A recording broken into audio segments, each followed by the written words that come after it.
يا أيها الذين آمنوا استجيبوا لله وللرسول إذا دعاكم لما يحييكم واعلموا أن الله يحول بين المرء وقلبه وأنه إليه تحشرون. الحمد لله رب العالمين والصلاة والسلام على رسول الله صلى الله عليه وسلم. nga tugenda mu maaso n'omusomo gwaffe addu'a okusaba Allah tabaraka wa ta'ala. Tulabye abantu bangi bakomplaininga Allah tumusaba tatwanukula, tusaba eddu'a ebiseera byonna Allah tayanukula. Naye tulabye omuntu okusaba Allah kwanukule, awalan oyina al akhdh bil asbab, oyina okukwata amakubo agakutuusa ku ekyo ky'omusaba Allah. Ekyokubiri tulabye omuntu imtithali al awamir, oyina okuteeka mu nkola ebiragiro bya Allah tabaraka wa ta'ala, wajtinabi nawahi, n'okubeera nti oleka ebyo byonna Allah tabaraka wa ta'ala byakugaana. Ensonga endala gye tulabye wa an nuhaqqiqa shuruutu qabuuli du'a, omuntu oba oyina okuteeka mu nkola obulombolombo obutuusa edduwaayo. Ensonga endala gye tulabye omuntu okwemenyera Allah tabaraka wa ta'ala yekka, n'oba nti gw'osaba n'oba nti toyinaayo kirala ky'osaba kitaliye Allah tabaraka wa ta'ala. Tulaba mu Qur'ani ey'ekitiibwa ku nkomerero ya surati Ali Imran, owekitiibwa Allah tabaraka wa ta'ala ategeeza mu Qur'ani ey'ekitiibwa baada a'udhu billahi minash shaitani rrajim, n'atugamba Allah aya okuva ku y'ekikumi paka ku y'ekikumi agamba Allah tabaraka wa ta'ala baada a'udhu billahi minash shaitani rrajim, inna fi khalqi samawati wal ard, mazima mu kutonda kwe Allah tabaraka wa ta'ala eggulu n'ensi, wa ikhtilafi al-layli wan nahar, n'okukyuka kw'emisana n'ekiro ne kiba nti obudde bukeera ne buziba ne bukya, la ayatin li ulil albab, mulimu ekyokwebuulirira eri abo bannannyini bwongo obufumintiriza. Be baliwa alladhina abo yadhkuruna Allah, abatendereza Allah tabaraka wa ta'ala qiyaman, nga bayimiridde, wa qu'udan, kibeere nga batudde, wa ala junubihim, kibeere nti bali ku nzira zaabwe ne batakomaawo, wayatafakkaruna fi khalqi samawati wal ard, ne balowooza ku kutonda kwe Allah tabaraka wa ta'ala eggulu n'ensi. Bwe bamala obbirowoozaako ne bagamba nti subhanaka, wagulumira Allah tabaraka wa ta'ala, ma khalaqta hadha batila, mazima ebintu bino tewabitondera mu nsobi, subhanaka faqina adhaba an-nar. Tukusaba Allah tabaraka wa ta'ala okubeera nti otutaasa omuliro. Rabbana, ay Allah waffe, innaka man tudkhili nnaara faqad akhzaytahu, mazima Allah omuntu gw'onaaba oyingizza omuliro mwattu anaaba anyoomuuse nnyo. Wama lidhalimina min ansar, ate nga abalyaza amaanya tebagenda kubeerawo na mutaasa. Rabbana, ay Allah waffe, إننا سمعنا مناديا ينادي للإيمان أن آمنوا بربكم فآمنا. تمزما الله وفي مزما فتواولي لومكووزي nga akowoola eri obukkiriza ng'agamba abaaye mukkirize omulezi wammwe Allah, faamanna, ne tukukkiriza Allah.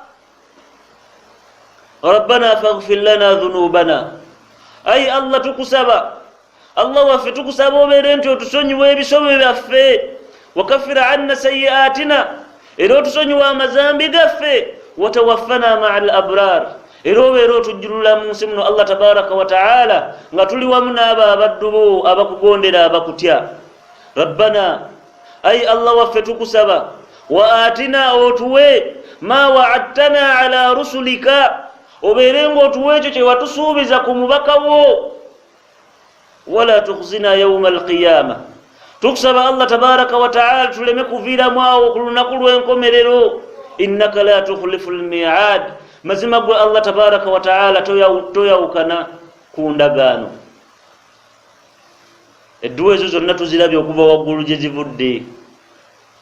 Bw'otunuulira edduwa ezo zonna nga Allah bw'azitulaga zonna okuva gye zivudde waggulu eyo, Allah tabaraka wa ta'ala aya kyeyaddako Allah agamba fastajaba lahum rabbuhum, n'abaanukula omuleezi waabwe Allah, anni la udhi'u amala amilin, timazima nze sibulankanya sibuzaawo mulimu gwa muntu yenna gw'aba akoze. Allah tabaraka wa ta'ala teyagamba anni la udhi'u da'wata da'in, timazima nze sibuzaawo dduwa ya musabi yonna gy'abansabye. So nga ate aya gye tuzirabye zonna gye zivudde waggulu zizze zitulaga nti abaddu abo baba basaba Allah tabaraka wa ta'ala.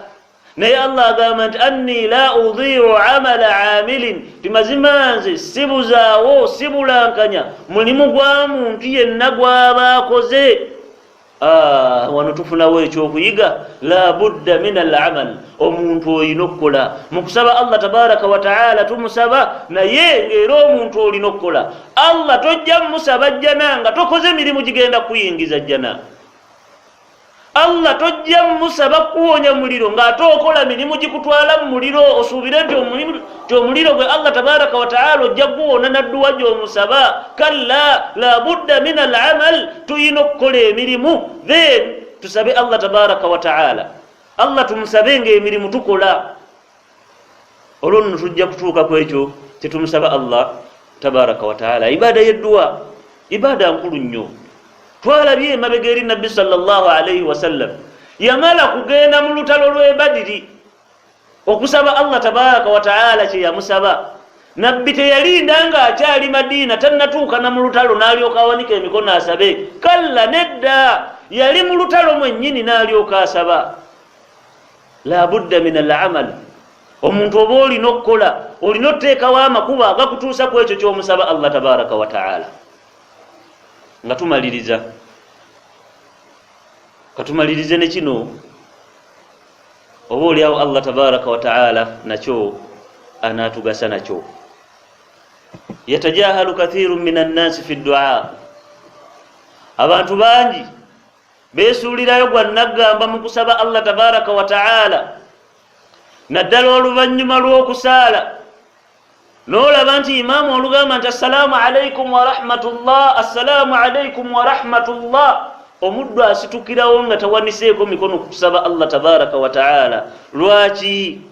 Nga bagamba liannahum yusri'una ila tawajjuhi li a'malihim fi talabi rizqi, lwansonga nti banguwa nnyo bagende eri emirimu gyabwe basobole okukola. Naamu, kituufu okugenda ku mulimu gw'okola oluvannyuma lwa ibada tekirina kabi konna, naye tuulawuka akaseera owanike emikono gyo osabe Allah tabaraka wa ta'ala. Allah tabaraka wa ta'ala ategeeza mu kitabu kyekituufu Qur'ani nga mmaliriza agamba Allah tabaraka wa ta'ala bwe tuba nti ffe olwaleero riziki yeetupapya tumale okusaala omuntu obenga gwe bagobawo obugobi towaniseeko na mikono kusaba Allah ate nga gwosinga okubeera omwetaavu gyali. Allah tabaraka wa ta'ala ategeeza mu Qur'ani n'atugamba ba'da a'udhu billahi minash shaitani rajim, agamba Allah nti wama min dabbatin fil ardi, teri kintu kyonna kikuba musinde ku nsi kuno, teri kintu kyonna kikuba musinde ku nsi kuno illa ala Allahi rizquha, okujjako nga kiyina riziki yakyo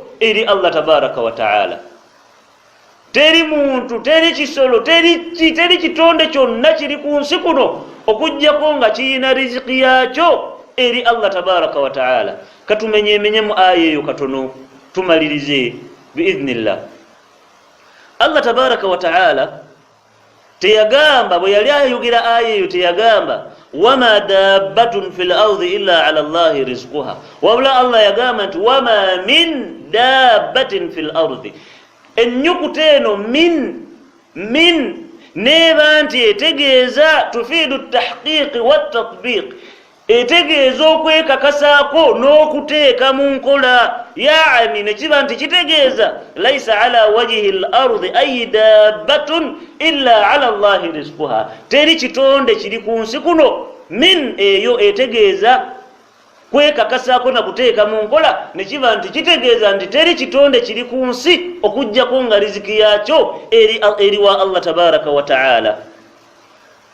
وما من دابة في الأرض إلا على الله رزقها على أن يكت حرف الجر على ونم آينو إتجيزا الإلزام أقويك كساكو وإن كان الله تبارك وتعالى لا يلزمه شيء نبتش بيرانتي يدتوشك كسانا تشماني دي الله تبارك وتعالى ترياي نچا ينزم كساكو كبيرانتي چابتكاكي مكسزاكو وبلونو فيكون المراد تبيرانتي يشجندر ومؤايه على إجام آينو إتجيزا أن الله تبارك وتعالى تمزم الله تبارك وتعالى كتب على نفسه أرزاق العباد الله تبارك وتعالى يوانديك كون يككساكو okubeera nti yalina okugabirira ebitonde nga bwe tulaba mu aya endala Allah tabaraka wa taala wategeeza natugamba nti kataba rabbukum ala nafsihi arrahma timazima Allah tabaraka wa taala yekakasaako okubeera nti musaasize eri ebitonde bye.